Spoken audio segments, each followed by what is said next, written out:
Hello everyone, my name is Jesse with Core Concept and welcome back to the Rollout tutorial series.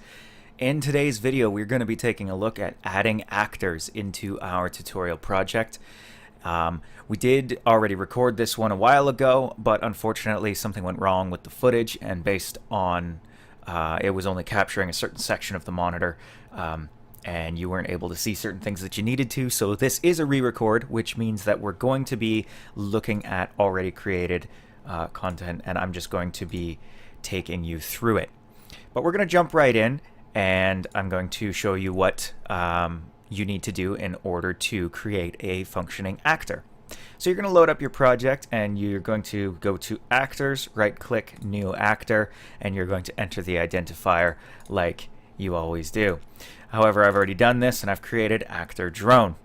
Just like in other elements of the program that we've seen so far, there's already a lexicon entry, and that is the human readable name, so we're creating a drone. You can add some tags to your actor, should you choose to. This will help scripts be able to target actors by tag versus by identifier or within a certain radius. You can mix and match that as well. Moving on to the actor sprite. This one is very specific in the way it needs to be set up. So if you hover over any of these headers, it will tell you a bit about it. And the order is down, left, right, up. So this top row is for when the actor is moving down. Then the second row is for when they're moving left, then right, and then finally up. So down, left, right, up.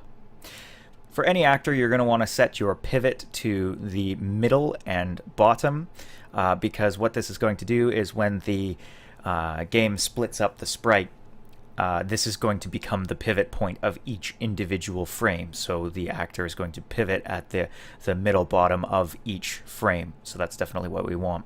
Pixels per unit is 64. This image is set up into 128 by 128 frames. So I wanted it to be a little bit bigger, and lowering the pixels per unit is a way that you can scale your sprite without actually having to do any particular scaling. It just makes it bigger. It is animated. Show attributes just shows where this point is going to be on your pivot point, and you're just going to say it has 4 rows. It has to have 4 rows for an actor sprite, but you can have as many columns as you want. For mine, I kept it simple, and I just went for 2 columns, and it basically cycles through once per second, 500 millisecond delay in between moving between each frame and then restarting.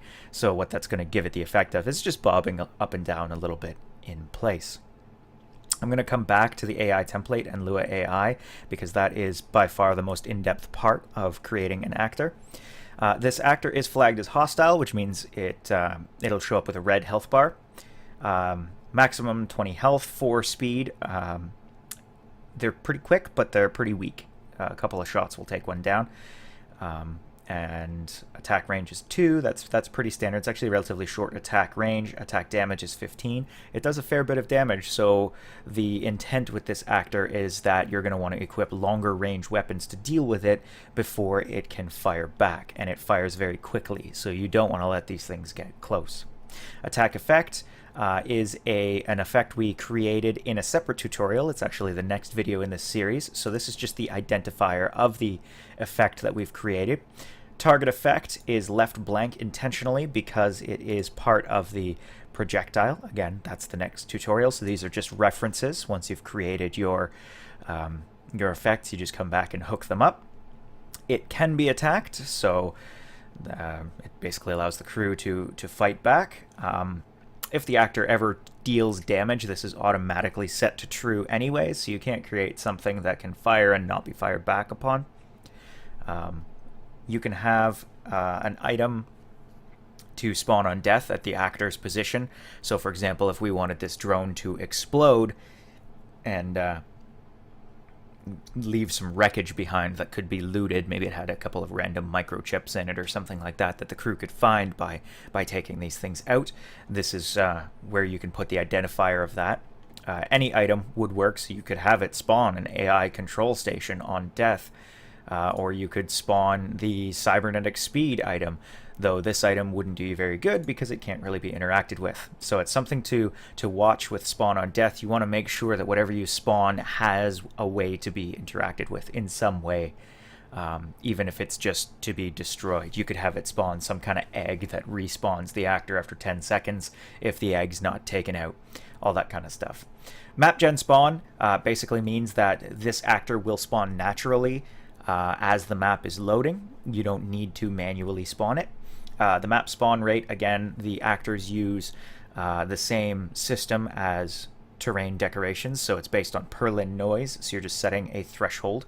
I recommend 0.01 or lower. 0.01 is actually a pretty common spawn, so you're going to want to keep it relatively low. And then we have our calamity restriction of rogue AI that we've created here, so if the player is playing through Ice Age or whatever, they're not going to see these drones. So that's the gist of the properties that you can set for an actor.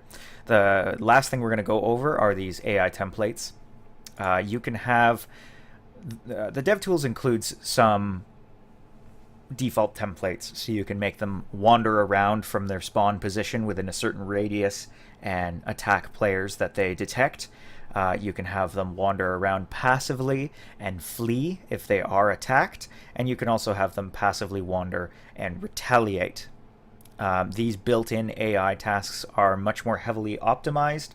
They're faster, and they're run by the engine directly rather than having to call out to Lua. So if there are tasks that are turning out to be more common, this can definitely be expanded. But for now, these are the tasks that seem to be the most common for enemies. But if you do want to get custom with it, there is an option for custom, and that's where this Lua AI field comes in. And you can create a Lua script that will control the actor's AI, and I've done that here. So this script, what it does is it replicates the hostile wander functionality with one specific stipulation, in that the actors become not hostile if the player builds an AI control station. So I'm just going to walk through this script, what it does, and kind of explain how it's doing what it's doing. So we're going to start by going over the functions that we have defined, and then we'll go into each of them and what they do. So we have start. The start function is called on the first tick of the AI.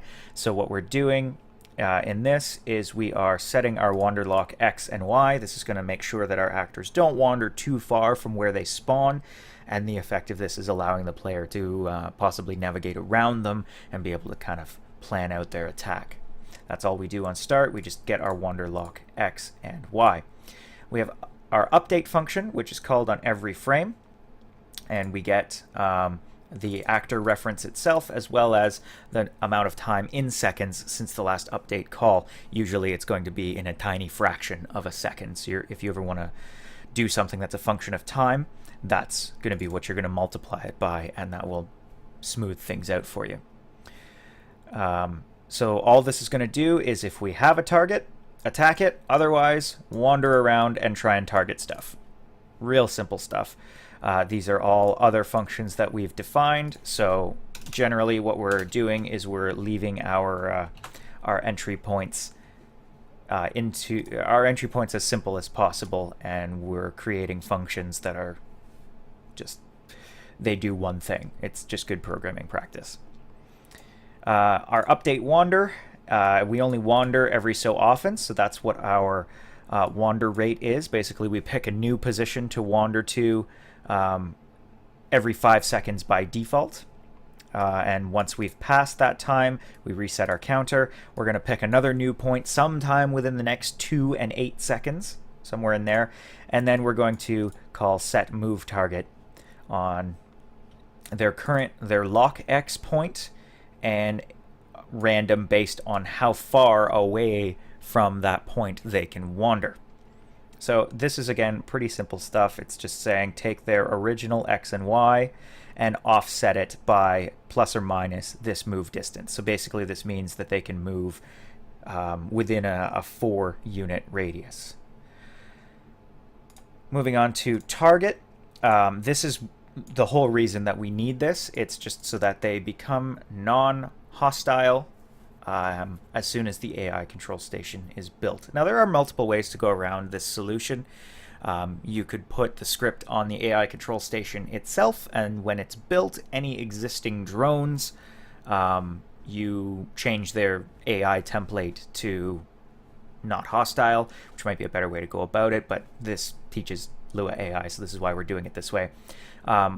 Doing it this way, though, also has the added benefit of automatically affecting any new units. So, for example, if I create an event that halfway through spawns additional drones, they automatically use this AI, and the building doesn't have to consistently check for new drones and update their AI. So there's arguments for both. This is just the way I chose to do it. It doesn't necessarily mean you have to, but it's a great way to kind of go over how you can write a custom AI as well. So we're just querying the map, asking if this building exists. If that's true, then we force it to no target and exit the function. Simple as that. At that point, they're just going to wander because they're never going to target anything. If we get here, then this building does not exist. So we do the same kind of thing, target count, same as wander count, where we're doing this as a function of time.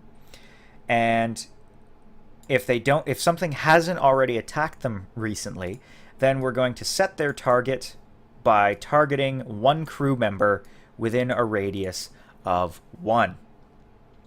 Now, I'm going to put a link in the description of this video. It is the link to the API. You'll be able to see what all these functions are, what their parameters are, and so on and so forth. It's something I've been working on for a couple of months now, and it's finally taking shape. So all of these functions that are there for IntelliSense, so if I do actor.setTarget, you see actor.target one crew targets one nearby crew member, and distance, the distance to target by, and it returns a random crew member within the given distance, or null. If a crew member isn't found, which we just end up doing this, which sets no target.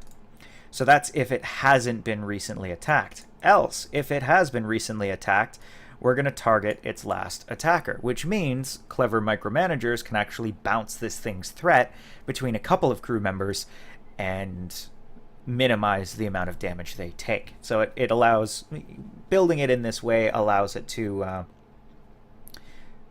put some more control in the player's hands and reward good micromanagement of crew members. Last but not least, we have our attack function, and the first thing we're going to do is we're going to get the current target, which, if you remember from just a couple seconds ago, we set the target in the target method, and in our update function we are constantly updating our target until we have one. Then what we're going to do is, if it's killed its target, the attack target's hit points are less than 0, or this map exists, then we're going to clear out our attack target and return. Otherwise, we're going to get our distance to our target. If we're within range, we're going to stop so we don't run right up to them, and we're going to stop within attack range. And if we can attack, the can attack method takes into account things like attack cooldowns and stuff like that. So, for example, this attack rate of a half second, this checks that for you, so you can just check can attack.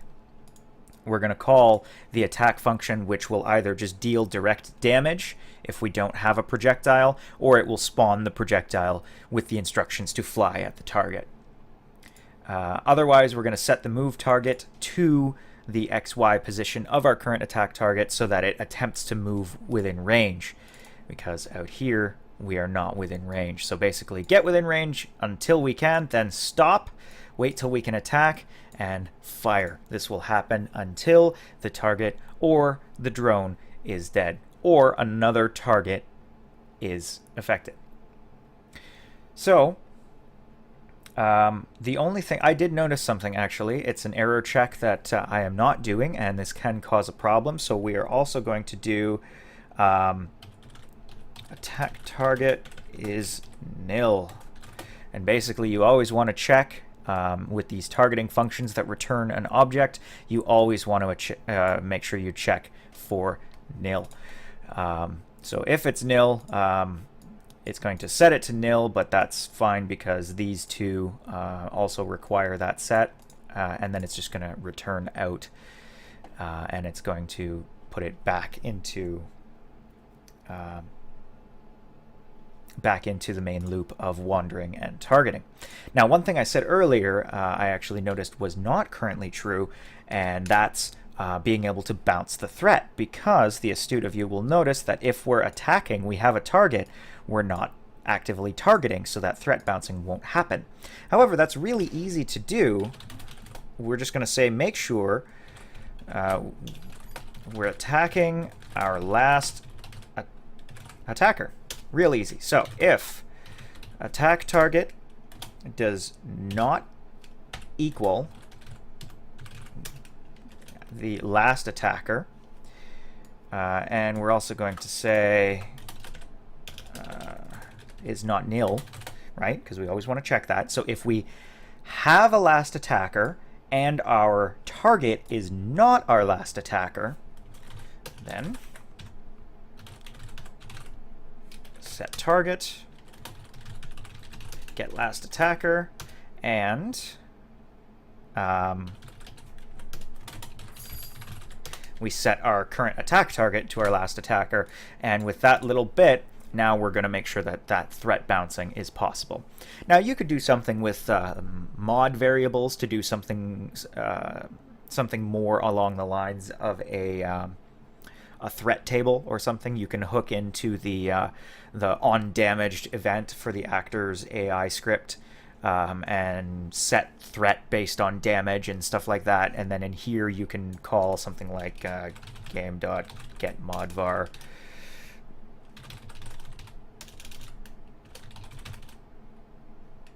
Yeah, something like this. And you can also make use of game.setModVar, etc., etc. So that would set 10 threat, stuff like that. I'm not going to go into that in this tutorial. I'm just saying something like that would be possible. So if you want to look into more along things like that, I strongly recommend checking out the API documentation. Each function is documented with what it does, where it can be accessed, what parameters it expects, and I have code samples for each function you can call, demonstrating a sample use. So that's going to be pretty much the Lua AI. Once you have that set, you save it, you close it, save the whole project, and you're done. So that's going to wrap up this tutorial. Like I said earlier in the video, next we have adding projectiles and effects. So we're going to go over how these were created, and if you want to see what these look like in-game, don't worry. I'm going to do a video at the end all about testing your functionality so that you can see what all of this stuff we've been creating actually looks like in the game.